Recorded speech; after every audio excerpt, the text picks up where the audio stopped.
oro, papel moneda y mercancía. Karl Kautsky ***. Introducción por Daniel Gaido. El artículo de Kautsky Gold, Papier and the Ware, de 1912, es una crítica a la teoría del dinero desarrollada por Rudolf Hilferdin. En su famosa obra El capital financiero, un estudio sobre la última fase del desarrollo capitalista, Hilferdin, 1910. Este artículo fue recomendado por Lenin en su apunte de 1914 Marx y el marxismo para la enciclopedia rusa Granat, publicada más tarde en forma separada con el nombre Karl Marx, un breve bosquejo biográfico con una explicación del marxismo. Esto es lo que Lenin escribió, para el desarrollo de cómo el punto de vista de Marx se aplica a los fenómenos recientes de la vida económica. Es necesario leer la obra de Hilferdin El capital financiero. Inexactitudes notorias en la visión del autor en la teoría del valor han sido corregi asterisco. Karl Kautsky, 1854 a 1938, dirigente y teórico de la socialdemocracia alemana y fundador de la Segunda Internacional. Se opuso a las posiciones revisionistas de Bernstein 1899 y adoptó una posición pacifista y luego social chauvinista frente a la Primera Guerra Mundial 1914. Junto a Hilferdin y Otto Bauer fundó luego el Partido Socialdemócrata Independiente 1917, oponiéndose abiertamente a la Revolución de Octubre y a la dictadura del proletariado. En la Revolución Proletaria y el renegado Kautsky 1918 Lenin dio cuenta de sus posiciones contrarrevolucionarias. Volvió a unirse al Partido Socialdemócrata en 1922. En defensa del marxismo 42. Das por Kautsky, en Gold, Papier and the Ware, Die Neue Zeit, volumen 30, número 1, 1912, Lenin, 1915, 89. Lenin volvió a este tema 2 años después, en una breve referencia incluida en el primer capítulo de su famoso libro sobre el imperialismo, donde señaló que los 2 mayores trabajos en la materia eran los trabajos de los economistas ingleses. J. A. Hobson, El imperialismo, un estudio, y R. Hilferdin, El capital financiero. Acerca del último dijo, a pesar del error que el autor comete en relación a la teoría del dinero, y a pesar también de una cierta inclinación del autor a reconciliar al marxismo con el oportunismo, este trabajo ofrece un muy valioso análisis teórico de la última fase del desarrollo capitalista, como bien reza el subtítulo, Lenin, 1916. p. 195. En sus notas sobre imperialismo, elaboró una lista de 4 fallas de Hilferdin. La primera, nuevamente, su error teórico acerca del dinero. Lenin, 1968, 202. Siguiendo a Hilferdin, el dinero entra en el intercambio sin valor, esta teoría es incorrecta. Lenin, 1968, 334. Lenin pronunció el mismo juicio hacia la observación de Hilferdin sobre que desde Tuck, la teoría cuantitativa, del dinero, ha sido calificada como falaz, agregando, Hilferdin está equivocado. Aquí, ver Die Neue Zeit, 1912, 30 year, volumen 1, Lenin, 1968, 333. Nuevamente una referencia al presente artículo de Kautsky. Kautsky ya había planteado dudas acerca de la teoría del dinero de Hilferdin en su elogiosa crítica a El capital financiero, en donde sostenía que se trataba de una continuación de El capital de Marx. Kautsky, 1911, 765. Publicamos este artículo en Defensa del Marxismo. Número 37, marzo 2010. Allí, remarcaba cómo Hilferdin introducía en la literatura económica marxista nuevos conceptos teóricos como, por ejemplo, el beneficio de los fondos resultantes de convertir las empresas de los capitalistas individuales en sociedades anónimas, lo que explica su preocupación por cambiar el mercado de acciones, y capital financiero, capital de dinero formado a disposición de los bancos, para ser usado por los industriales y, de esta manera, ser convertido en capital industrial. Sin embargo, Kautsky agrega que antes y ahora, Hilferdin no solamente se adelanta a Marx, sino que también se desvía de él, porque, en realidad, aquello solo sucede en cuestiones particulares, en las cuales Hilferdin también dijo mayormente notables y verdaderas cuestiones, con una considerable excepción. Hay un solo punto en el cual no puedo seguir a Hilferdin, en su concepción de que el dinero mercancía, oro o plata, podría ser reemplazado por papel dinero no solo como un medio de circulación, sino oro, papel moneda y mercancía. También como medida de valor. De acuerdo con su teoría, la verdadera medida de valor no es el dinero metálico, sino el valor total de las mercancías en circulación, en una misma velocidad de circulación, que él llama valor de circulación socialmente necesario. Hilferdin probablemente rechace la opinión de que el papel moneda inconvertible como tal pueda ser una medida de valor.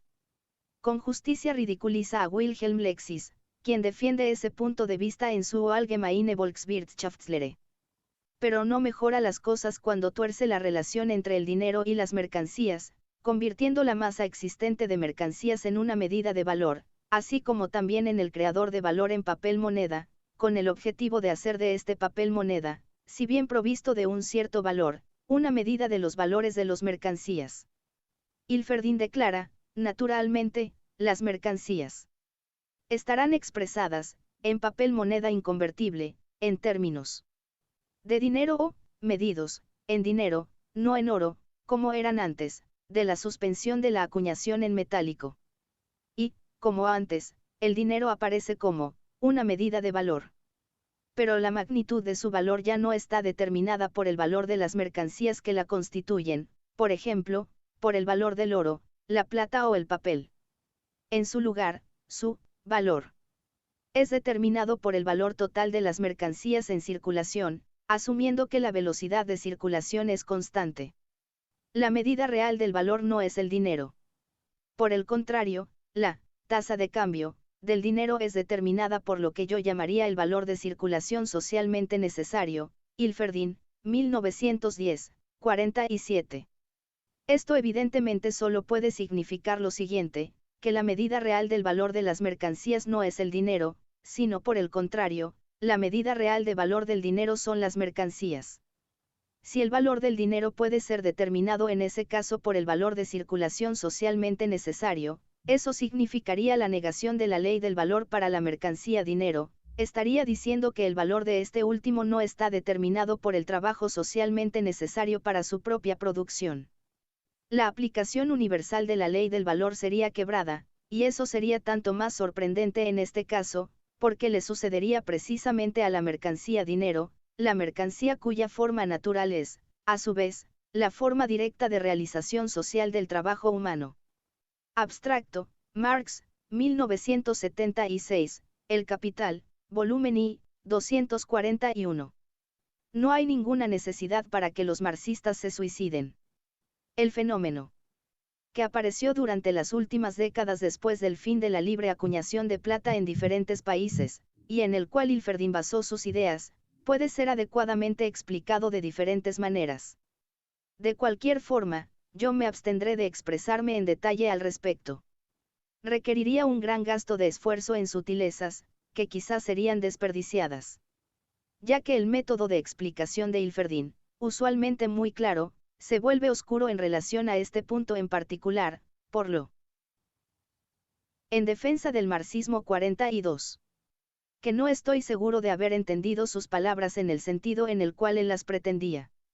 Pero, sobre todo, cualquier tratado largo sobre la teoría de Hilferdin sobre el dinero es superfluo para el presente, porque no tiene efecto en su trabajo, ni teórica ni prácticamente. Después de abordar el problema, en las páginas 32 a 56, para construir el papel moneda puro, Hilferdin inesperadamente llegó al siguiente resultado. Un papel moneda puro de este tipo no puede satisfacer las demandas impuestas a un medio de circulación durante un periodo prolongado de tiempo. Ya que su valor es determinado por el valor de las mercancías circulantes, sujetas a constantes fluctuaciones, el valor del dinero también fluctuaría constantemente. El dinero no sería una medida del valor de las mercancías, por el contrario, su propio valor sería medido por las exigencias actuales de la circulación, que sería lo mismo que decir por el valor de las mercancías, asumiendo una velocidad constante de circulación. Un papel moneda es, por lo tanto, imposible como una institución permanente, porque sometería a la circulación a constantes disturbios. Ilferdin, 1910, pp 56 a 57. Eso es lo mismo que decir, en otras palabras, que el reemplazo de la mercancía dinero como medida de valor, por el valor de circulación socialmente necesario, no es más que un capricho académico. Y como tal, no desempeña ningún otro rol en el curso del libro. Uno puede tranquilamente rechazarlo y aún así aceptar todo lo que Ilferdin construye en su análisis de las diferentes funciones del dinero como medio de circulación, medida de valor y medio de pago. Debería entonces bastar si, para satisfacer mi conciencia, simplemente expongo mis dudas acerca de la teoría de Ilferdin sobre el valor de circulación socialmente necesario como una medida del valor del dinero, sin dar más detalles sobre ella. Kautsky, 1911, 771 a 772. De esta manera, Kautsky sepultaba la cuestión.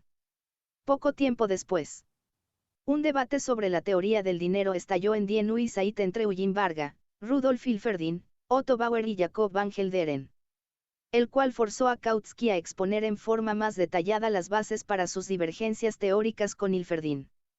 Bauer y Kautsky publicaron en 1913 ensayos sobre la inflación, traducidos al francés y al inglés. Bauer, 1913, Kautsky, 1913. Para las teorías de Kautsky y Ilferdin sobre el dinero, hay libros en alemán de Kuhn Mi Kim 1999, Wilfried Gottschalk 1962 y los ensayos de Cora Steffen 1974 y Alfred Braunthal 1924. La idea básica del artículo de Kautsky es que los lingotes, particularmente los de oro, son la única forma posible de medir el valor y que una base metálica es, por lo tanto, requerida para la moneda. El oro, papel moneda y mercancía.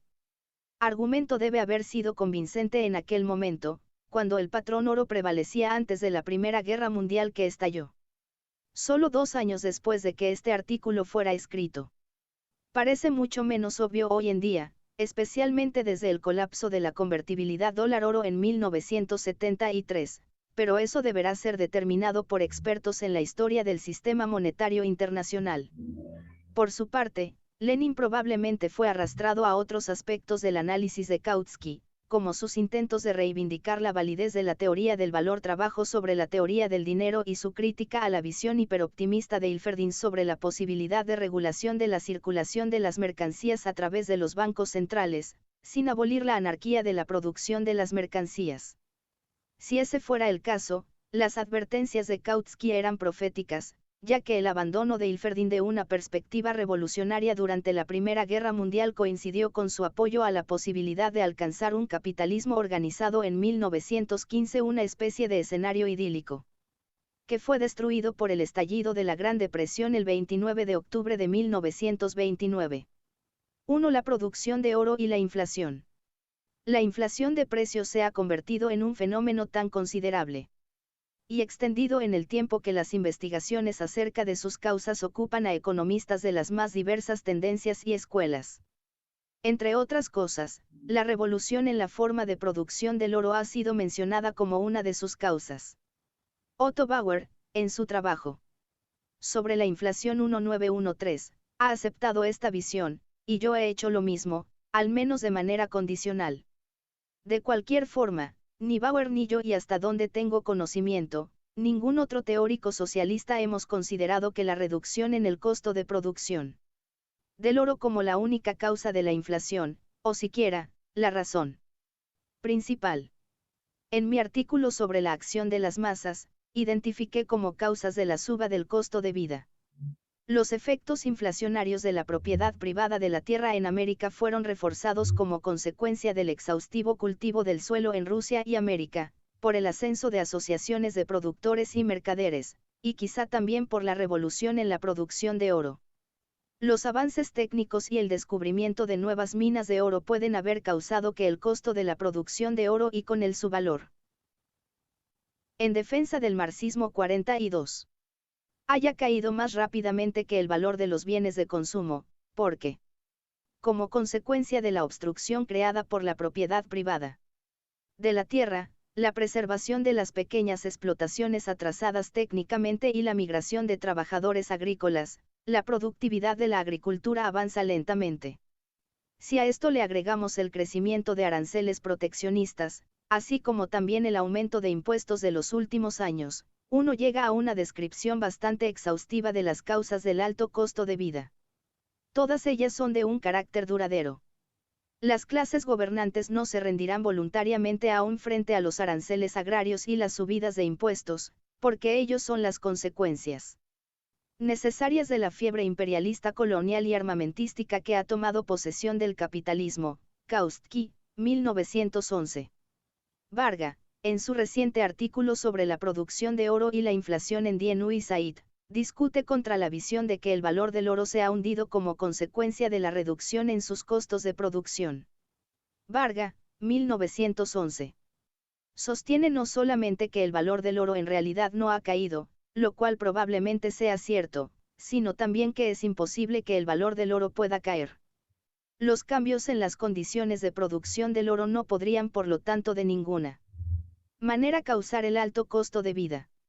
Hilferdin acepta estos argumentos y busca darles una base teórica más profunda en su artículo sobre oro y mercancías, Hilferdin, 1912, que publicamos en esta edición de En defensa del marxismo. Su teoría es audaz y aparentemente muy bien pensada, pero, a su vez, tan paradójica que requiere mayor verificación. Esta investigación debe, en primer lugar, abarcar la teoría del papel moneda que Hilferdin desarrolló en su obra El capital financiero, la cual ahora convierte en la base de su teoría sobre el valor inmutable del oro. Ya señalé anteriormente, en mi crítica al libro El capital financiero de Hilferdin, que su teoría sobre el papel moneda me parecía insostenible. Kautsky, 1911. Pensé que tenía que limitarme a aquella apreciación y abstenerme de una refutación detallada, primero porque mi crítica era ya demasiado extensa, pero también porque habría tenido que entrar en los detalles de la teoría del dinero, lo cual habría llevado a la mayoría de los lectores a interpretarlo fácilmente como una discusión sin sentido. Uno no trata un tema como ese en un periódico popular sin tener una buena razón. Parecía no haber necesidad de promover un debate en ese aspecto, porque el papel moneda no juega ningún rol en el libro de Hilferdin y, por lo tanto, no perjudica sus grandes méritos. Hilferdin mismo la declaró como irrealizable en la Oro, papel moneda y mercancía práctica. Yo, por lo tanto, me sentí con derecho a considerarlo como un mero capricho académico. Sin embargo, el último artículo de Hilferdin muestra que las nociones a partir de las cuales desarrolló sus ideas sobre el papel moneda pueden ser de gran importancia. Las convirtió en la base de un análisis que puede tener una importancia crucial para responder la pregunta económica más importante de nuestro tiempo, el alto costo de vida, pero que, además, si es de hecho cierto, golpea en el corazón de la teoría del valor. Trataremos ahora de investigar si ese es el caso. 2. Papel moneda. Antes que nada, escuchemos al propio Hilferdin, que dice en su libro El capital financiero. Permítasenos primero concebir un sistema de papel moneda puro, como moneda corriente. Asumamos que, en un determinado momento, la circulación requiere de 5.000.000 de marcos para los cuales son necesarias 3.600 libras de oro. Tendríamos entonces el siguiente total de circulación, 5.000.000 de marcos en M, mercancías, 5.000.000 de marcos en D, dinero, 5.000.000 de marcos en M, mercancías. Si los billetes son sustituidos por oro, su suma debería representar el valor total de las mercancías, 5.000.000 de marcos en este caso, cualquiera sea su valor nominal. En otras palabras, si 5.000 billetes del mismo valor fueran impresos, cada billete valdría 1.000 marcos. Si 100.000 billetes fueran impresos, cada billete valdría 50 marcos. Si la velocidad de circulación permaneciera constante y la suma de los precios fuera a duplicarse sin el correspondiente cambio en la cantidad de papel moneda, el valor del papel ascendería a 10.000.000 de marcos. Por el contrario, si la suma de los precios descendiera a la mitad, el valor del papel caería a 2.500.000 de marcos. En otras palabras, en un sistema de papel moneda de curso legal puro, dada una constante velocidad de circulación, el valor del papel moneda es determinado por el precio total de las mercancías en circulación. El valor del papel moneda en esas circunstancias es completamente independiente del valor del oro y refleja directamente el valor de las mercancías, de acuerdo con la ley según la cual su monto total representa un valor igual al de la suma de los precios de las mercancías dividido por el número de unidades monetarias de igual denominación en circulación. Es obvio que el papel moneda puede apreciarse tanto como depreciarse en relación con su valor original. Ilferdin, 1910, 39. En defensa del marxismo 42. Ilferdin luego se refiere a las experiencias de diferentes países, en los cuales con el fin de la libre acuñación de plata, el valor de las monedas de plata excedía su valor en metal. Esto supuestamente corrobora su punto de vista y, finalmente, llega a la siguiente conclusión. El dinero continúa sirviendo como una medida de valor. Pero la magnitud de su valor ya no es determinada por el valor de su mercancía constitutiva, oro, plata, o papel. En su lugar, su valor se determina realmente por el valor total de las mercancías en circulación, asumiendo que la velocidad de circulación es constante. La medida real de valor no es el dinero. Por el contrario, el valor del dinero es determinado por lo que yo llamaría el valor de circulación socialmente necesario. Si, además, tenemos en cuenta que el dinero es un medio de circulación, este valor de circulación socialmente necesario puede ser expresado en la siguiente fórmula. Valor total de las mercancías, velocidad de circulación del dinero, más la suma de pagos vencidos, menos los pagos que se anulan entre sí, menos finalmente el número de transacciones en las cuales la misma pieza de dinero funciona alternativamente como un medio de circulación y como un medio de pago. Ilferdin, 1910, 47 a 48. Miremos más de cerca estos comentarios. La primera oración ya contiene la semilla del malentendido. Ilferdin dice, asumamos que, en un determinado tiempo, la circulación requiere de 5.000.000 de marcos para los cuales son necesarias 3.600 libras de oro. Ilferdin. 1910, 39. De acuerdo con esta idea, uno podría suponer que 5.000.000 de marcos y 3.600 libras de oro son dos cosas diferentes. El oro sería el medio para poner 5.000.000 de marcos en circulación. En realidad, 5.000.000 de marcos no son nada más que 3.600 libras de oro. La primera es idéntica a la segunda, y no podría ser de otra manera. Lo que la circulación necesitó fueron las 3.600 libras de oro. El hecho de que la gente llame 1/1.395 libras de oro a un marco, y que 3.600 libras de oro son llamadas 5.000.000 de marcos es circunstancial. De todos modos, la afirmación de Ilferdin no es del todo falsa, pero contiene la semilla para potenciales visiones erróneas. La siguiente afirmación es más significativa. Tendríamos entonces un total de circulación de 5.000.000 de marcos en M-5.000.000 de marcos en D-5.000.000 de marcos en M. Ilferdin, 1910, 39. Marx utilizó oro, papel moneda y mercancía. La fórmula MDM para significar la circulación de mercancías. El productor de mercancías llega al mercado con una mercancía M, que representa una determinada cantidad de valor. Él la vende, intercambiándola por una determinada cantidad de lingotes de E, que tiene el mismo valor que la mercancía M, y compra con esa cantidad de dinero otras mercancías del mismo valor. Es por eso que Marx llama a estas mercancías también mercancías M, aunque como valor de uso represente algo completamente diferente al de la primera mercancía. Está claro que M no representa, en la fórmula de Marx, una determinada cantidad de dinero, sino de mercancías. Si hubiera querido significar a M concretamente, él hubiera escrito un determinado peso o número de mercancías, como por ejemplo 40 libras de café, 2 metros de tela o media tonelada de hierro.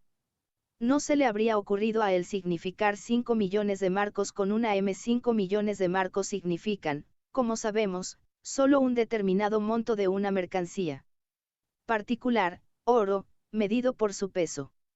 No tendría sentido decir que en la circulación de mercancías, por ejemplo, 1.360 libras de oro en café son intercambiadas por 1.360 libras de oro en oro, o por 1.360 libras de oro en hierro.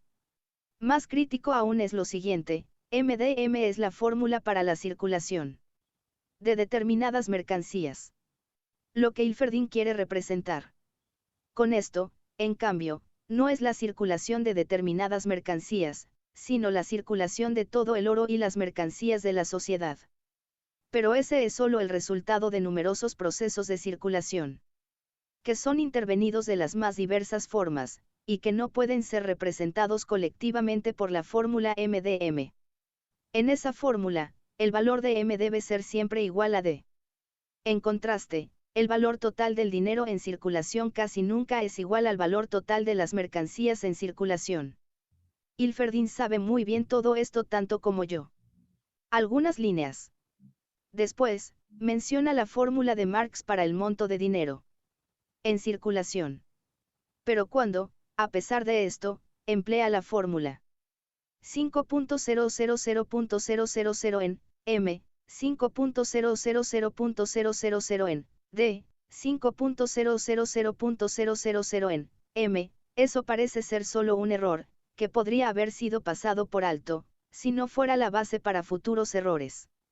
Ilferdin continúa, si los billetes son sustituidos por oro, su suma debería representar el valor total de las mercancías, 5.000.000 de marcos en este caso, cualquiera sea su valor nominal, Ilferdin, 1910, p. 39. Ese es el primer error serio resultante de su inexacta redacción.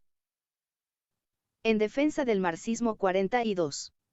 El inusual estilo confucionista de Ilferdin ya está atacando, cualquiera sea su valor nominal. ¿Por qué no se expresa de manera más clara?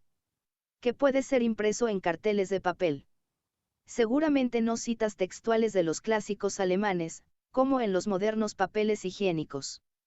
Una sola cosa puede ser impresa en ellos que nos importe aquí, cuánto oro representan.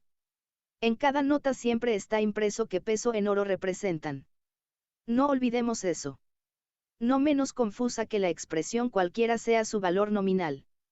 Es la siguiente, su suma debería representar el valor total de las mercancías. La suma de notas de papel. Pero ellas no pueden representar ningún valor. No es una cuestión de la suma de notas, sino de la suma de cantidades de oro que ellas representan.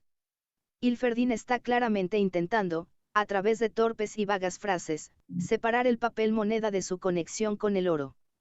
Luego toma de manera indiferente el paso decisivo, reivindicando con la más absoluta calma, como una cosa sobreentendida, que su suma, de notas de papel moneda, debería representar el valor total de las mercancías, cualquiera sea su valor nominal. Si el oro fuera reemplazado por notas de papel, el papel moneda serviría siempre como una representación del oro, de un cierto monto de oro, no como una representación de las mercancías. La suma del valor que el total de las notas representa debe siempre ser igual a la suma de oro que sustituye. En el ejemplo de Ilferdin, la suma es reconocidamente igual a la suma de los valores de las mercancías en circulación.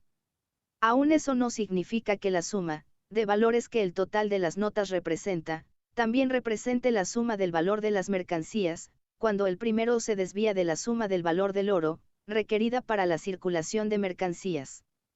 Si el oro fuera reemplazado por notas de papel, estas significarían ciertas cantidades de oro, no de valores de mercancías.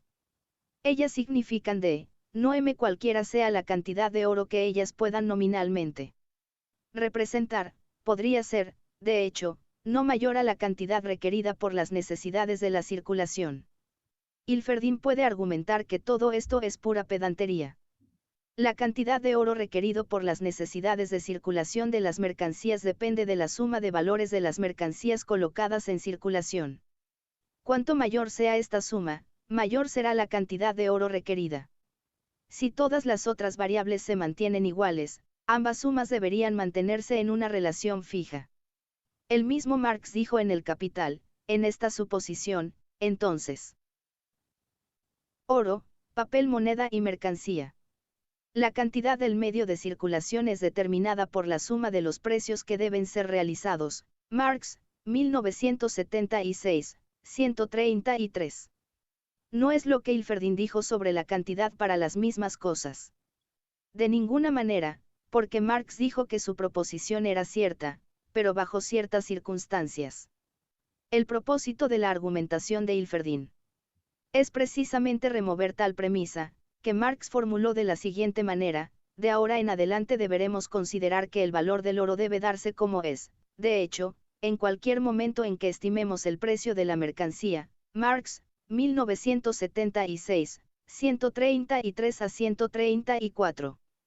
En contraste, Ilferdín quiere demostrar que el valor del papel moneda es independiente del valor del oro, y que el valor total que el papel moneda representa, es determinado directamente, inmediatamente, por el valor de la masa de mercancías que lo confrontan, con la misma velocidad de circulación. De acuerdo con Marx, el valor del papel moneda está determinado por el valor de la masa de las mercancías que lo confrontan, pero este proceso está mediado por el oro, que es de hecho reemplazado corporalmente por el papel moneda, pero todavía funciona como medida de valor y, por lo tanto, como oro representado. La oposición entre el análisis de Marx y el de Ilferdín emerge claramente en esta nota al pie de El Capital Financiero. Me parece que Marx formula la ley del papel moneda, o cualquier moneda con acuñación suspendida, más correctamente cuando dice: billetes sin valor se convierten en billetes con valor solo cuando representan oro en el proceso de circulación, y pueden representar solo a la cantidad de oro que circulará como moneda, una cantidad que depende del valor del oro si el valor de cambio de las mercancías y la velocidad de su metamorfosis están dadas. Marx, 1987, 352 a 353. El desvío por el cual Marx procede primero, determinando el valor de la cantidad de monedas y, desde allí, el valor del papel moneda parece superfluo. El carácter puramente social de esa determinación está más claramente expresado cuando el valor del papel moneda es derivado directamente del valor social de circulación. El hecho de que, históricamente, el papel moneda tenga su origen en la moneda metálica no es una razón para degradarlo en esta manera teórica. El valor del papel moneda debe ser deducible sin referencia a la moneda metálica. Ilferdín, 1910, 383. Aquí es donde la contradicción entre Marx y Ilferdín se hace clara. Ilferdín piensa que el valor del papel moneda debe ser derivado del valor de las mercancías, sin conexión alguna con el oro. Debe. En defensa del marxismo 42. Es una nuez dura de romper, pero en ciencia no existe el sic valou, sic jubeo, esto deseo, esto ordeno. Allí solo la correlación decide. Y allí el intento de Ilferdín de deshacerse del oro no es muy convincente. Quiere desconectar al oro de la determinación del valor del papel moneda y determinar a este último directamente del valor de las mercancías. Pero, sin notarlo, su intento solo es exitoso si presupone implícitamente la medición del valor de las mercancías a través del oro, en otras palabras, igualando valor y precio. Toda su deducción está erigida en la presuposición de que una cantidad de marcos no es una determinación de precio, sino de valor. Pero Marx no puso en debate que el valor del papel moneda en circulación esté determinado por la suma de los precios de las mercancías. El camino del valor al precio es precisamente el desvío que Marx adoptó. Ilferdín se ahorra a sí mismo ese desvío superfluo, al considerar precio y valor como equivalentes. Este error lo lleva a sostener que 5.000.000 de marcos y 3.600 libras de oro son cosas diferentes, y a reemplazar la fórmula MDM por la fórmula 5.000.000 de marcos en M, 5.000.000 de Marcos en D, 5.000.000 de Marcos en M. Marx dijo, bajo la presuposición de un valor dado de oro, la masa de medios de circulación está determinada por la suma de los precios de las mercancías a ser realizadas. Hilferdin, en contraste, declara que la suma de las notas de dinero debe siempre representar la suma del valor de las mercancías y, por lo tanto, en nuestro ejemplo debe ser igual a 5.000.000 de Marcos. Esos 5.000.000 de Marcos no son una suma de valores, sino de precios. El valor es determinado por el tiempo de trabajo socialmente necesario. Si el tiempo de trabajo socialmente necesario de 5.000.000 de horas de trabajo entra en la producción de una determinada cantidad de mercancías, su valor será en consecuencia alto. Si una hora de trabajo produce 1,395 libras de oro, y si uno llama a esa cantidad de oro un marco, uno también podría decir que la suma del valor de la masa de las mercancías asciende a 5.000.000 de marcos. Estrictamente hablando, sin embargo, esta no es una suma de valores sino de precios, una determinada cantidad de valores expresada por una cierta cantidad de oro, por la que es intercambiada. Valor y precio no son de ninguna manera la misma cosa, aunque para simplificar problemas uno puede, a veces, igualar uno con otro. Pero uno no debe olvidar que la expresión del valor de una mercancía en dinero presupone el valor de este último, y que no tiene sentido sin esta presuposición. Siempre es más exacto llamar a esa expresión precio. Oro, papel moneda y mercancía. ¿Por qué entonces Hilferdin habla de una suma de valores y no de una suma de precios? La suma del valor de las mercancías es dada, es independiente del valor del oro. La suma de los precios, en contraste, presupone no solo un cierto valor de las mercancías, sino también un cierto valor del oro. Igualar la suma de valores a la suma de precios le permite a Hilferdin hacer el precio, así como el valor de las mercancías, independiente de la presuposición de un valor dado de dinero. Esta ecuación de valor y precio es la base de la teoría de Hilferdin. Si 5.000 notas iguales son impresas, cada una valdría 1.000 marcos, si 100.000 notas fueran impresas, cada una valdría 50 marcos. Si la velocidad de circulación permaneciera constante y la suma de los precios de las mercancías se duplicara sin un correspondiente cambio en la cantidad de papel moneda, el valor de las notas ascendería a 10.000.000 de marcos. Por el contrario, si la suma de los precios se redujera a la mitad, el valor de las notas caería a 2.500.000 de marcos. Hilferdin, 1910, 39. Aquí, aparentemente, toda conexión entre dinero y oro ha desaparecido. Tenemos por un lado una masa de mercancías y, por el otro, una masa de notas de papel. El valor de las notas de papel depende del valor de la masa de mercancías y de la cantidad de notas de papel. El oro parece haber sido completamente eliminado. Y, sin embargo, el inoportuno metal se vuelve a meter una y otra vez también en esta agradable economía de papel. ¿Qué tenemos, según las suposiciones de Hilferdin? Una masa de valores, una pila de mercancías representando quizás 5.000.000 de horas de trabajo, y una cantidad de muy bien impresas notas de papel. Las notas de papel no tienen en sí mismas valor, estas adquieren su valor a través del monopolio que el Estado les reconoce para la circulación de las mercancías. El valor de cada nota está determinado por el valor de las mercancías que tienen que circular. Si hay solo 5.000 notas disponibles, cada una cuenta por 1.000 horas de trabajo. Si 100.000 notas son puestas en circulación, cada una representa 50 horas de trabajo. De esta manera, el papel moneda no sería más que una copia inferior de la utopía del dinero-trabajo. Sobre Marx dijo: la pregunta, ¿por qué el dinero no representa directamente el tiempo-trabajo, de manera que un trozo de papel podría representar, por ejemplo, X horas trabajo? Es, en definitiva, la misma pregunta que, ¿por qué, dada la producción de mercancías, deben los productos tomar En defensa del marxismo 42. La forma de mercancías.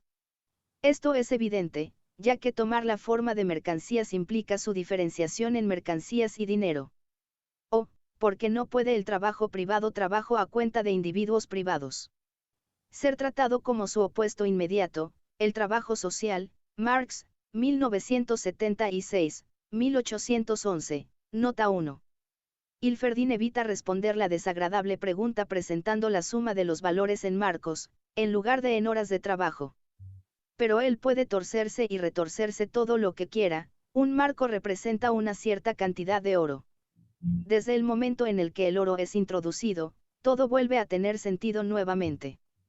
Hilferdin asume un valor de las mercancías de 5.000.000 de marcos. Eso es una cantidad definida de oro representado, si entendemos que un marco es 1/1.395 libras de oro, significa aproximadamente 3.600 libras de oro. Asumamos ahora que, por la circulación de esa cantidad de mercancías, se requiere una cantidad igual de oro. Tenemos entonces 3.600 libras de oro, pero en toda su corporeidad. Si esas 3.600 libras de oro son reemplazadas por notas que las representen, su suma total ascendería a 3.600 libras de oro, cualquiera sea su cantidad.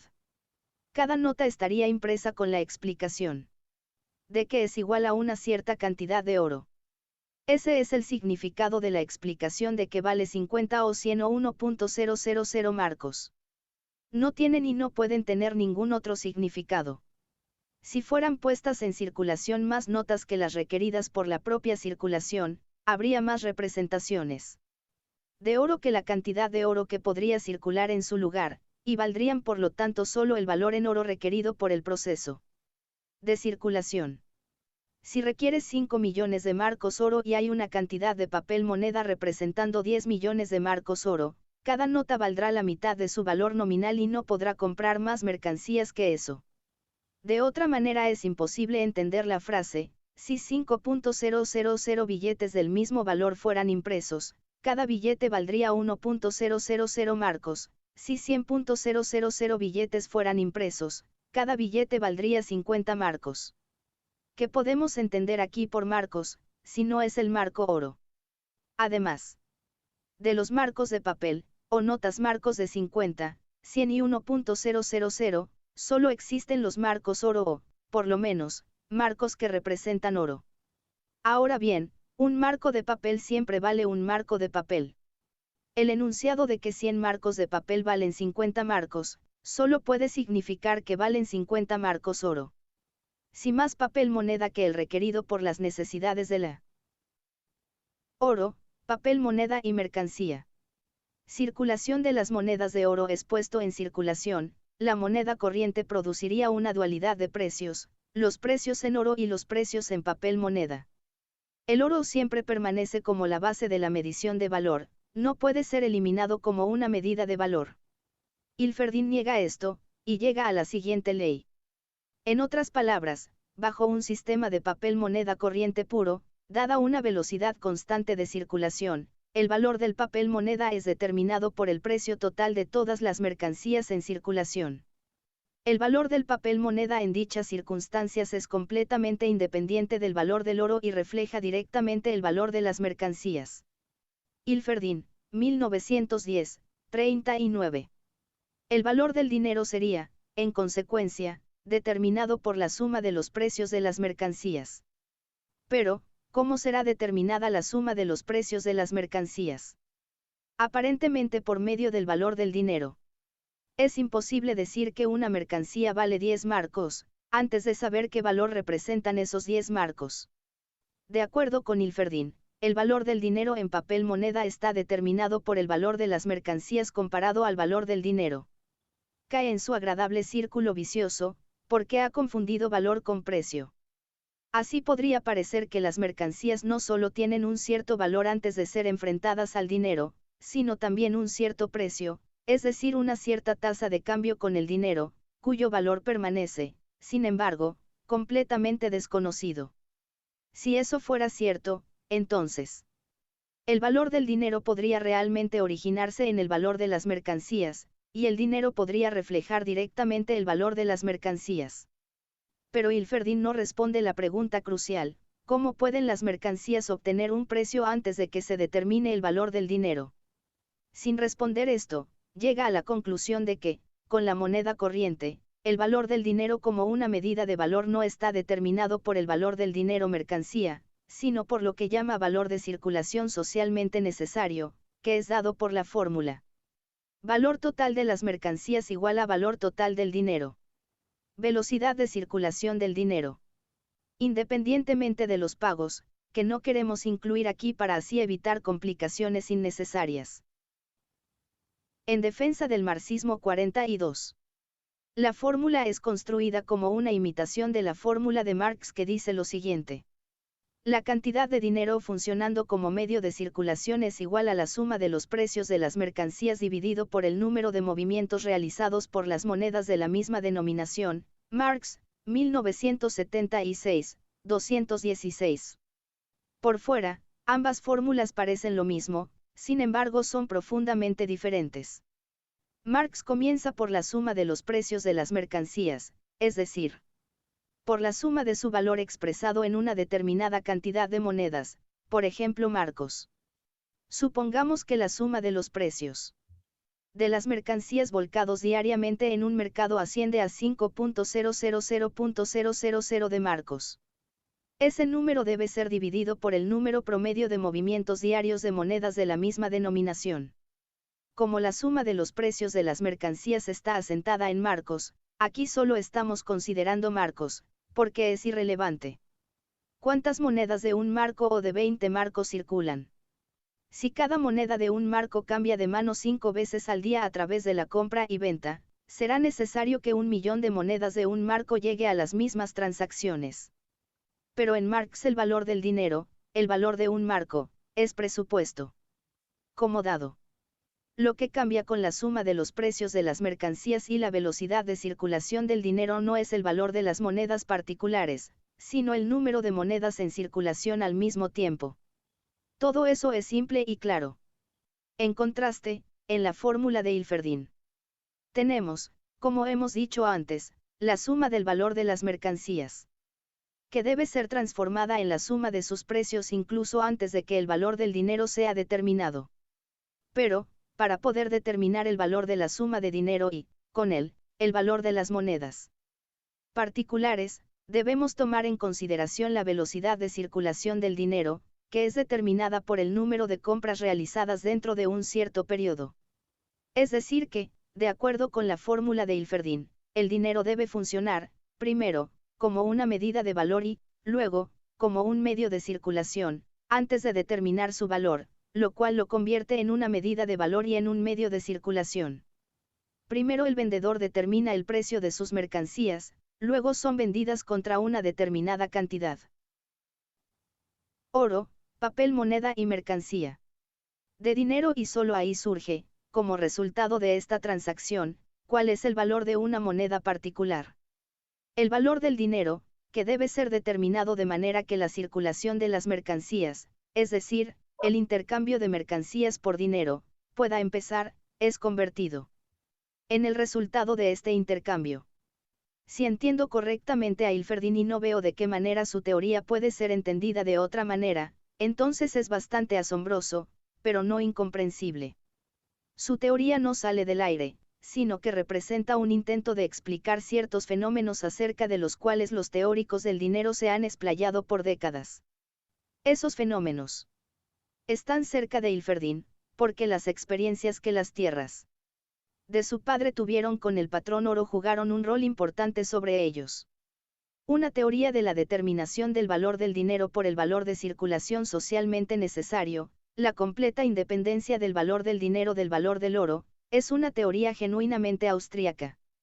Desde la década de 1870, el valor de la plata cayó rápidamente. Esto creó severos desarreglos en las monedas de todos los estados que no habían adoptado la moneda de oro. Entre esos países, en los que prevalecía la moneda de plata, estaban Austria e India. Ambos países buscaron socorro en la discontinuación de la libre acuñación en plata. redujeron el número de monedas de plata en circulación a un monto determinado.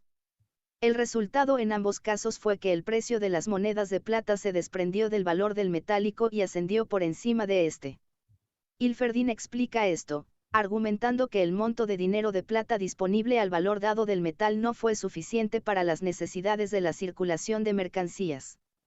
Sostiene que, cuando la suma de las mercancías requería de 700.000.000 de florines de plata, y solo había 600 millones en circulación.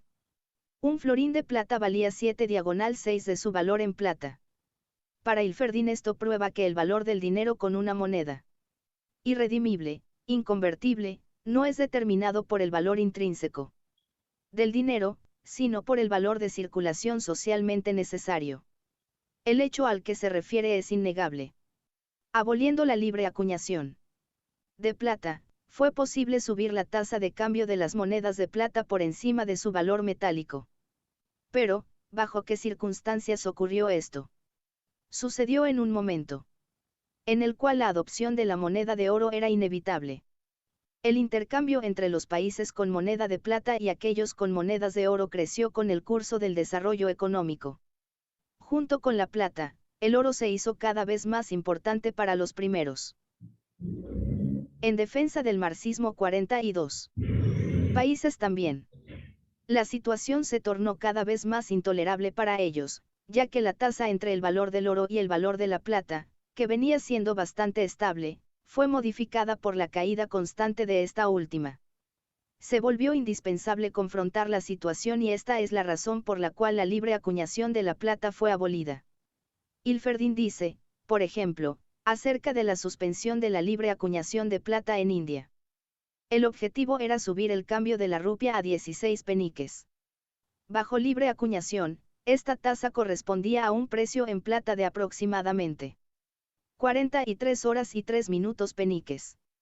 En otras palabras, a ese precio, la plata contenida en la rupia, si se la hubiera derretido y vendido, habría tenido el exagerado precio de 16 peniques en el mercado mundial de Londres, Hilferdin, 1910, 39. Cuando las casas de moneda para la acuñación privada fueron cerradas. El precio de la plata era de 38 peniques, la tasa de la rupia era de 147/8 peniques. Luego de que la acuñación de plata fuera discontinuada. En 1893, finalmente se consiguió llevar el precio de la rupia hasta los 16 peniques en 1897, mientras el valor de la plata que contenía era de solamente 8,87 peniques. Ahora bien, los peniques son dinero inglés, dinero oro. La tasa de cambio de la rupia india es su precio expresado en oro. Por lo tanto, uno no podría decir que el dinero plata, tanto como el papel dinero, es completamente independiente del valor del oro y un reflejo directo del valor de las mercancías. Es independiente de su propio valor en metálico, pero solo porque la plata como una medida de valor fue desplazada por otro metal precioso. Quedaba, por lo tanto, la cuestión de fijar la tasa entre el dinero plata hindú y dinero oro inglés, a la que buscaban llegar limitando la cantidad de dinero plata indio en circulación. Esta medida, que no se le habría ocurrido a nadie y ciertamente hubiera sido imposible, siendo el dinero de plata el único dinero, se volvió posible y deseable porque el oro empujó cada vez más hacia abajo a la plata, especialmente como medida de valor, dejándola funcionando solo como un simple medio de circulación y, básicamente, confinándola al rol de monedas simbólicas. Pero las monedas simbólicas funcionan simplemente como medios de circulación, no como una medida de valor. El valor de las monedas simbólicas de plata se mantuvo por encima de su valor en metálico, pero nadie afirmaría que, a causa de eso, el dinero puede carecer de un valor. Oro, papel moneda y mercancía intrínseco, y que ese valor intrínseco no determina los precios de las mercancías y, con ellos, el dinero requerido para la circulación de las mercancías.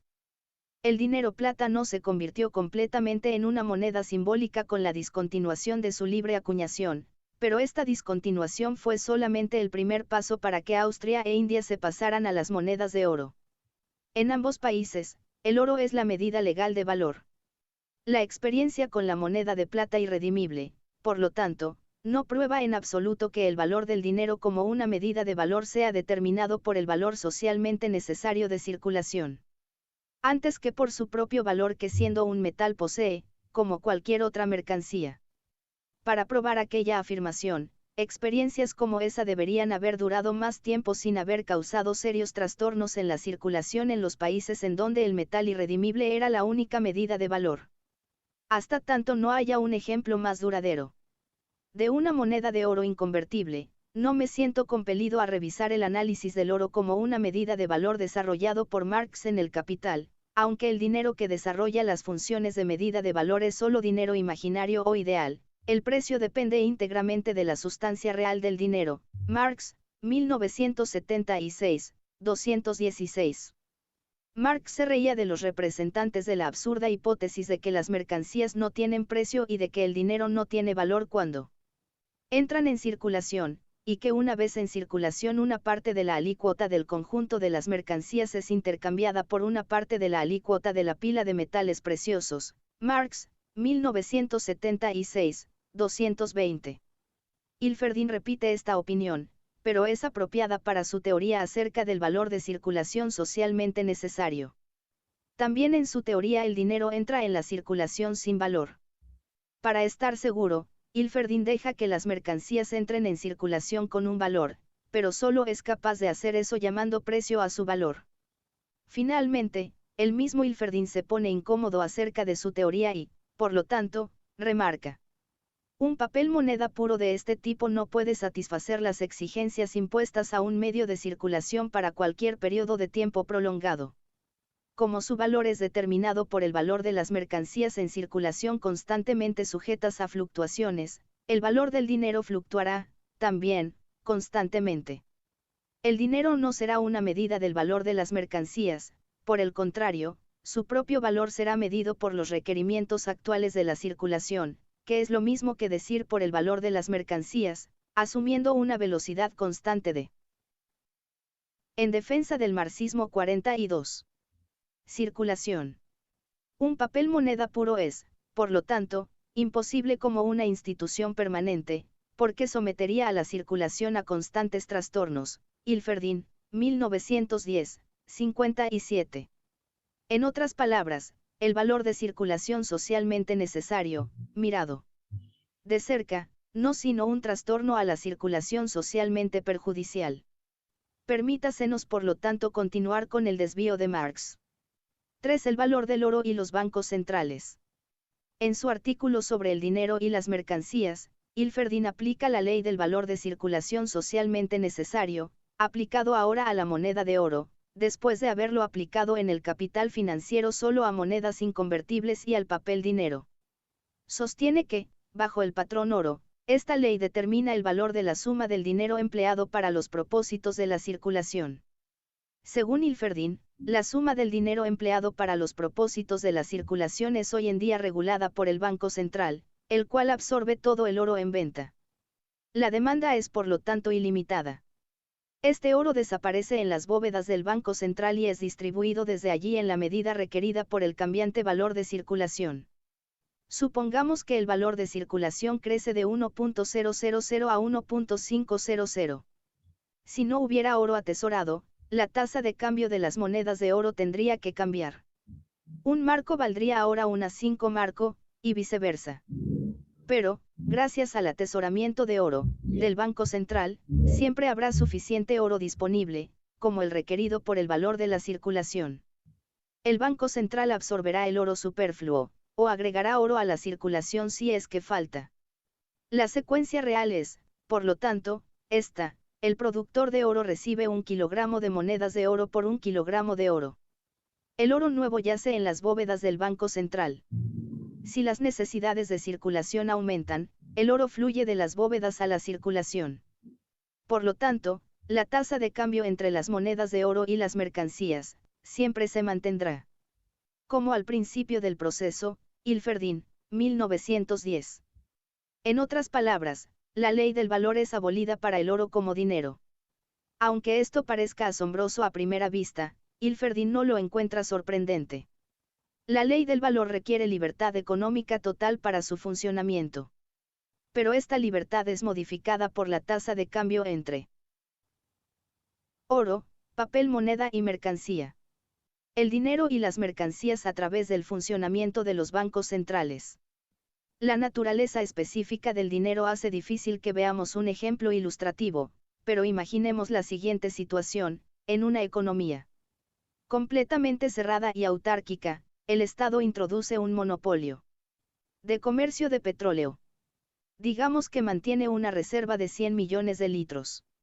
Vende el petróleo a un precio de 30 marcos cada 100 litros, y está siempre listo para recomprar el petróleo vendido a un precio de 29,5 marcos.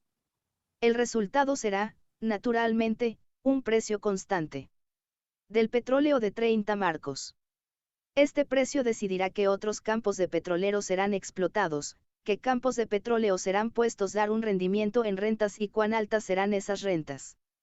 Una demanda creciente de petróleo se alcanzará con la reserva, y la política del Banco de Petróleo siempre será para asegurar una cantidad adecuada. Si la demanda disminuye, o la producción es especialmente abundante, las reservas también aumentan, lo cual será considerado una circunstancia especialmente favorable por los empleados del banco. La secuencia de eventos con el oro es completamente análoga, solo que en este caso la tasa de cambio constante, entre el dinero y las mercancías, puede ser también teóricamente representada de forma más precisa. Los bancos centrales son hoy una suerte de monopolio del oro.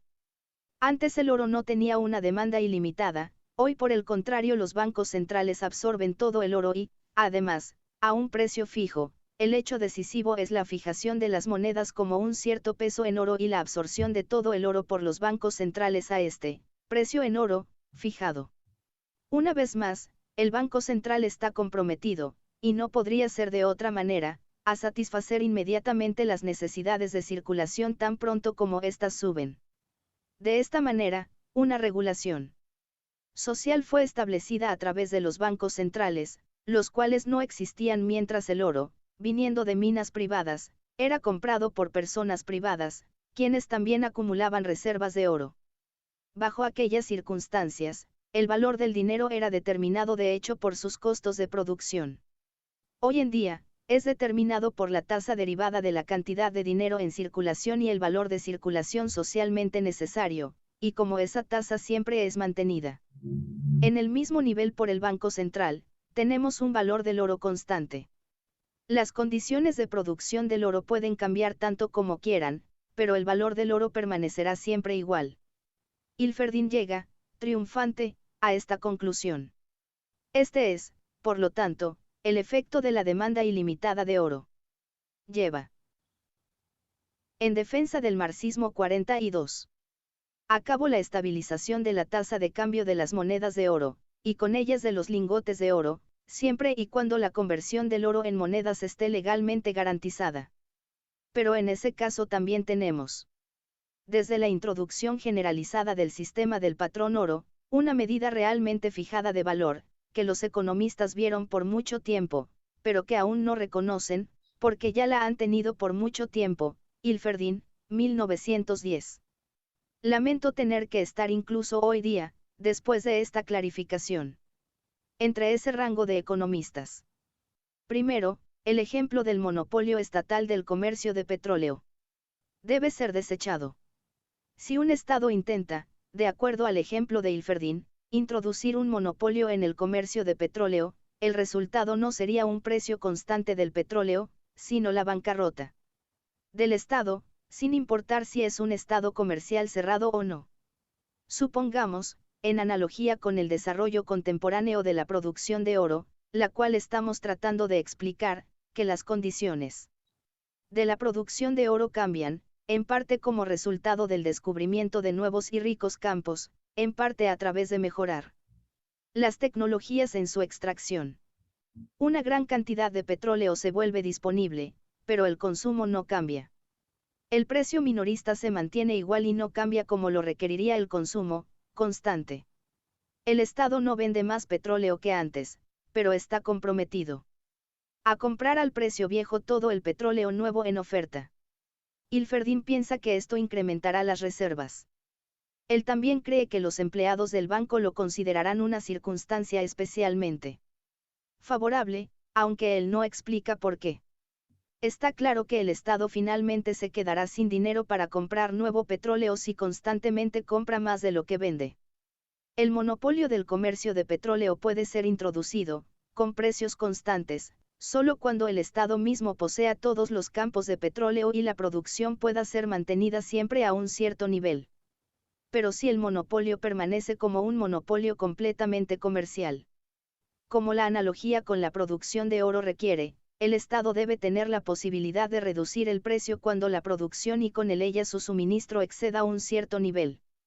Ilferdín dice, las condiciones con el oro son completamente análogas, solo que en este caso la tasa de cambio constante puede también ser teóricamente representada con mayor certeza.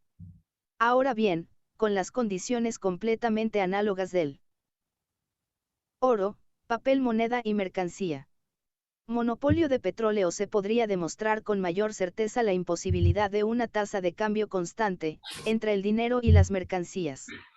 Ilferdín pueda quizá objetar que estas observaciones deben ser tomadas con una pizca de sal. La analogía entre el oro y el petróleo aplicaría si hubiera un suministro ilimitado de petróleo. De esta manera, su precio podría ser mantenido siempre al mismo nivel, cualesquiera sean las condiciones de producción. Pero ahora los bancos centrales han desarrollado una ilimitada demanda de oro. ¿En qué consiste esta demanda ilimitada de oro? Uno no debe entender por esto, por ejemplo, que todo el mundo necesita oro y nadie tiene el suficiente. Esa es una vieja historia, aunque se mantenga siempre como nueva. Según Ilferdín, la demanda ilimitada existe desde la creación de los bancos centrales que absorben ilimitadamente todo el oro puesto en el mercado. ¿Cómo es que esto ocurre? Esto no significa otra cosa que 1 kilogramo de monedas de oro es siempre dado a cambio de 1 kilogramo de oro. Ese nuevo kilogramo al principio desaparece en las bóvedas de los bancos centrales, donde es guardado como reserva. Si Ilferdín entregara una nota de 10 marcos y recibiera a cambio una corona de oro, él no debería pensar que ha recibido oro nuevo que puede ser depositado como reserva. Su tesoro, Schatz utiliza tanto reserva como tesoro, permanece exactamente como antes, solo su forma ha cambiado. Lo mismo sucede con el Banco Central cuando éste absorbe oro. Entrega 1 kilogramo de monedas de oro por 1 kilogramo de lingotes de oro, y no posee después de la transacción ni un solo penique de oro más del que tenía antes. Puede dejar que los lingotes de oro sean acuñados de nuevo y luego cambiar una vez más las monedas por lingotes. Y luego repetir este proceso indefinidamente. Pero ¿desde cuándo es eso una demanda ilimitada de oro? Esa demanda no es más que la voluntad ilimitada de los bancos centrales de cambiar todo el oro que viene a ellos contra otra forma de dinero. Nadie querría discutir que los cambistas de dinero generan una demanda ilimitada para el dinero que ellos cambian. Sin embargo, no todo el oro debe ser cambiado por monedas de oro. El oro puede, en realidad, aumentar las reservas del Banco Central y desaparecerlo en sus bóvedas si no es cambiado contra monedas, pero sí contra papel moneda, por ejemplo, contra una orden de pago. En ese caso, una nueva cantidad de oro es agregada a la ya existente. En defensa del marxismo 42. En las bóvedas del Banco Central. A través de este proceso, todo el oro que llega al mercado puede ser absorbido. Consistirá en eso quizá la demanda ilimitada de oro. Oro nuevo ingresa en las bóvedas del Banco Central, pero no le pertenece al Banco Central, le pertenece, en realidad, a aquellos que poseen las órdenes de pago. Cuando ellos presentan las órdenes de pago, estas deben ser salvadas. Ese oro, por lo tanto, no fue adquirido por el Banco Central, es un depósito del dueño de las órdenes de pago, de las notas del Banco Central. Aquí la demanda ilimitada de oro se revela a sí misma como la voluntad de los bancos centrales de guardar cada monto de oro que entra al mercado. Las reservas en oro del Banco Central no son más que la suma de las reservas de oro de los dueños del dinero del país, que fue previamente dividida en incontables cajas de efectivo y bodegas, y que es ahora centralizada.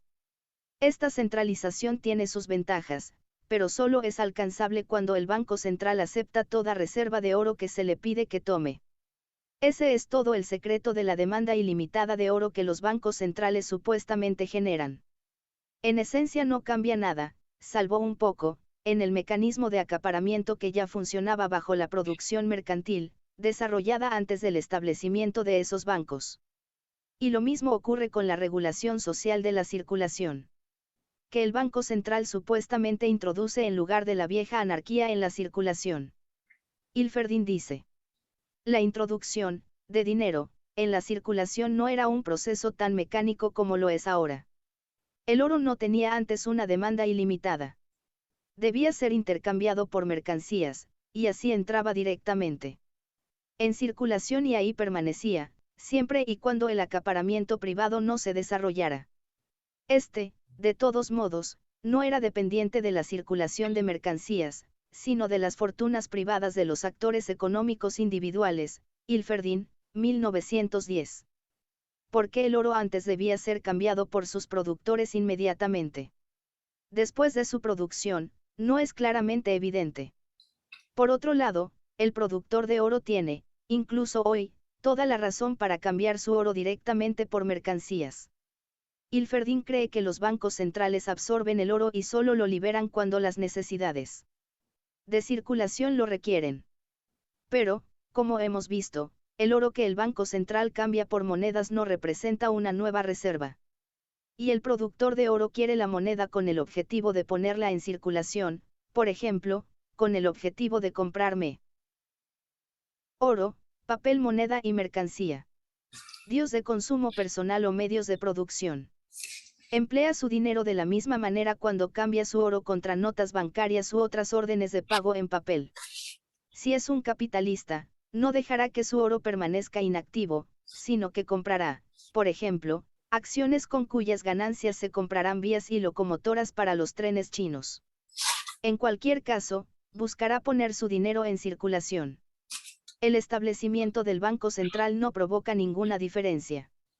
Tanto si el nuevo oro producido permanece en circulación, o si es temporalmente acumulado, eso no depende de la voluntad del Banco Central, sino de las necesidades y la riqueza de los dueños privados del dinero tanto hoy como en el pasado.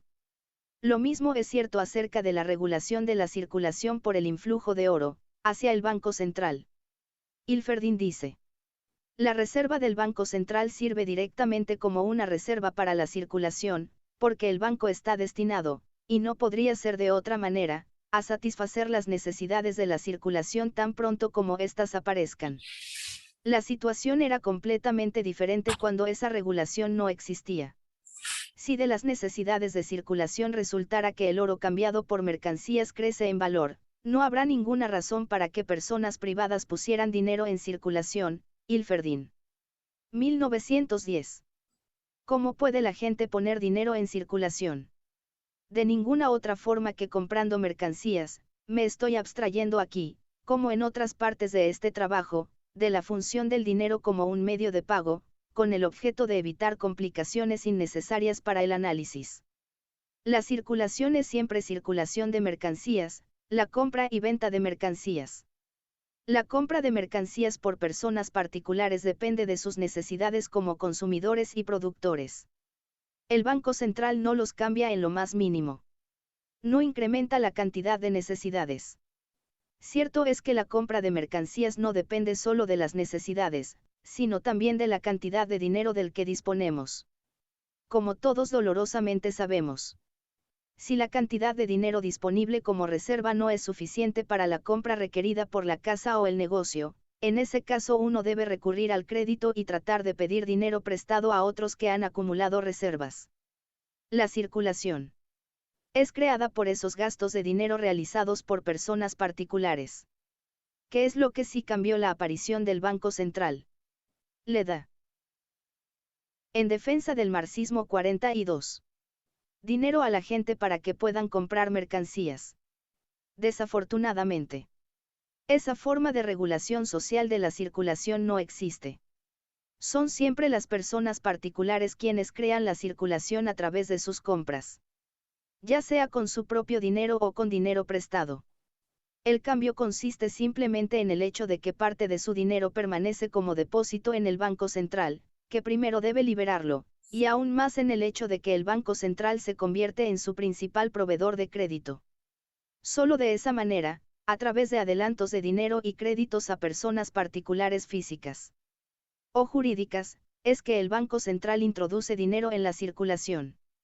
De hecho, casi no interviene directamente en la circulación excepto en tanto que el Banco Central compra mercancías él mismo.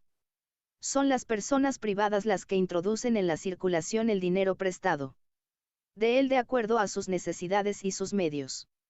El método moderno de introducir dinero en la circulación difiere solo en su forma del método usado antes del advenimiento de los bancos centrales, pero no en su esencia. Al igual que antes, no tenemos regulación social de la circulación de las mercancías y, por lo tanto, tampoco regulación de la circulación del dinero, la cual es determinada por la circulación de las mercancías. Como antes, la circulación de las mercancías es efectuada por las necesidades y los medios de las personas privadas. El Banco Central puede, gracias a su enorme maquinaria y a su mayor penetración en las circunstancias de las personas privadas, superar más fácilmente muchos paros en la circulación y conceder el crédito más apropiado y más rápido de lo que cualquier capitalista aislado podría hacerlo. Pero el proceso de circulación de mercancías es solo una parte de todo el proceso de producción, es, por lo tanto, determinado por las necesidades y resultados del proceso de producción y, hasta tanto la propiedad privada de los medios de producción sea válida para el proceso como un todo, una regulación social de una parte del mismo está fuera de discusión, incluso en un sentido metafórico.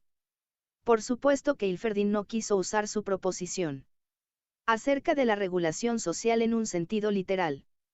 Pero no importa lo que se entienda por regulación social, el establecimiento de los bancos centrales de ninguna manera cambió la esencia de la circulación de las mercancías y el dinero, como cree Hilferdin. La capacidad ilimitada de la sociedad de absorber oro y, por lo tanto, la demanda ilimitada de este último no es un descubrimiento de los bancos centrales. Ha existido desde que existe la producción de oro, papel moneda y mercancía. Mercancías, porque el oro se convirtió en la mercancía considerada como la expresión social de la riqueza y adquirió la forma de convertibilidad general directa. Esa es la razón de que se haya convertido en dinero. Una mercancía que la gente no recibiera con alegría en cualquier momento y en cualquier cantidad no podía convertirse en dinero. Y la acumulación de oro tampoco es un descubrimiento de los bancos centrales.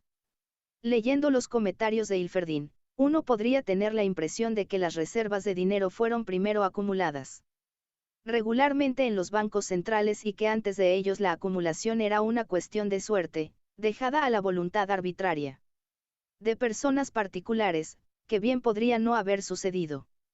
Una ininterrumpida producción regular de mercancías es casi imposible sin la acumulación de sumas de dinero en diferentes momentos y lugares, en los cuales los dueños nuevamente introducen dinero en la circulación de acuerdo con sus necesidades.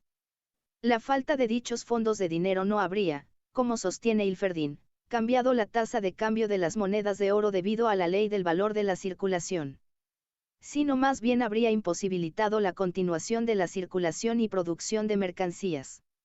Hilferdin escribe, el Banco Central absorbe toda pieza de oro superflua en circulación y la agrega a sus reservas. Un cambio en la tasa de valor, entre el dinero y las mercancías, no puede por lo tanto suceder en absoluto. La situación es diferente cuando no existen reservas de oro, en el Banco Central. Supongamos que el valor de la circulación aumenta de 1.000 a 1.500. Si no hubiera reservas de dinero disponible, la tasa de cambio de monedas de oro cambiaría. Un marco valdría ahora unas 5, y viceversa. En otras palabras, si el valor de la circulación cae de 1.000 a 1.500, cada marco valdrá 50 pfennigs, si no hay un banco central que absorba las monedas de oro sobrantes. Ese es el valor real de viceversa. Una situación así es, naturalmente, completamente inimaginable, porque si monedas de 20 marcos conteniendo 20 diagonal 1.395 libras de oro valieran solo 10 diagonal 1.395 libras de oro, todo el mundo las transformaría en valor oro completo, derritiendo las monedas subvaloradas. Pero, alguna vez se planteó una situación en la cual hubiera más dinero oro en circulación que el requerido por las necesidades de circulación. Fue en aquel momento alguien forzado, por la falta de un banco central, a entregar su dinero. Lo que no se necesita para la compra de mercancías y, por lo tanto, para la circulación de mercan. En defensa del marxismo 42.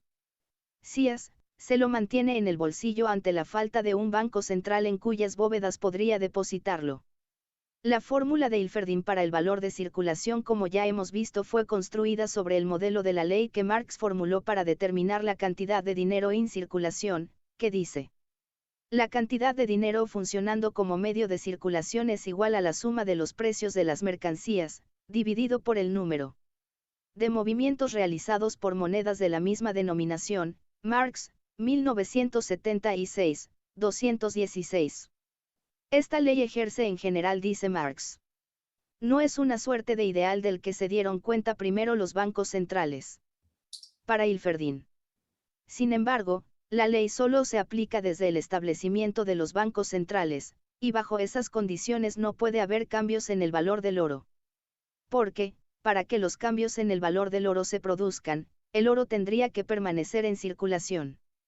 Solo cuando las mercancías y los medios de circulación se enfrenten los unos a los otros directamente, podrán determinar mutuamente su valor. Hilferding, 1910. ¿Qué es esto sino la absurda hipótesis de que las mercancías no tienen precio y el dinero no tiene valor apenas entran en circulación, y que, una vez en circulación, una parte de la alícuota del conjunto de las mercancías es intercambiada por una parte de la alícuota de la pila de metales preciosos? Marx, 1976, 220. La única diferencia entre la teoría cuantitativa vulgar, del dinero, y la teoría de Hilferding del valor de circulación es que la primera incluye en la pila de metales preciosos todo el oro extraído, en consecuencia también la plata, mientras que Hilferding entiende por la pila de metales preciosos solo la parte del oro en circulación, la que en su visión siempre puede ser mantenida por los bancos centrales en una cierta tasa con relación al conjunto de las mercancías. Con tal de que la pila de metales preciosos siempre mantenga la misma tasa vis a vis con el conjunto de las mercancías, creciendo y decreciendo de la misma forma, entonces la misma parte de la alícuota del conjunto de las mercancías siempre será cambiada por la misma parte de la alícuota de la pila de los metales preciosos. Esa línea de pensamientos yace en la base de la enunciación de Hilferding. Si la circulación necesita aumentar, el oro fluye desde las bóvedas. Oro, papel moneda y mercancía. Del Banco Central, hacia la circulación. De esta manera, la tasa de cambio entre las monedas de oro y las mercancías siempre se mantiene como al principio del proceso. Sin embargo, Hilferding demuestra aquí más de lo que él mismo quiere demostrar. Quiere mostrar que, bajo esas circunstancias, el valor del oro se mantenía igual, pero la tasa de cambio entre las monedas de oro y las mercancías no es el valor del oro, sino el precio de las mercancías. Si Hilferding tuviera razón, entonces los precios de las mercancías se mantendrían inmutables. Aquí es donde el error básico de toda su teoría del valor de circulación se vuelve evidente. Deja de lado por completo el hecho de que las mercancías vienen provistas de precios y que ellas, por lo tanto, han medido su valor en oro antes de entrar en circulación. Para que el oro pueda cumplir esa función como una medida de valor, solo tiene que ser imaginada, visualizada, pero debe antes tener un cierto valor. Si el oro real circula, o se mantiene en las bóvedas del Banco Central o en el calcetín de la esposa de un campesino, no concierne en lo más mínimo su función como medida de valor. Las mercancías llegan al mercado provistas de un precio y, por lo tanto, como representantes de una cierta cantidad de oro.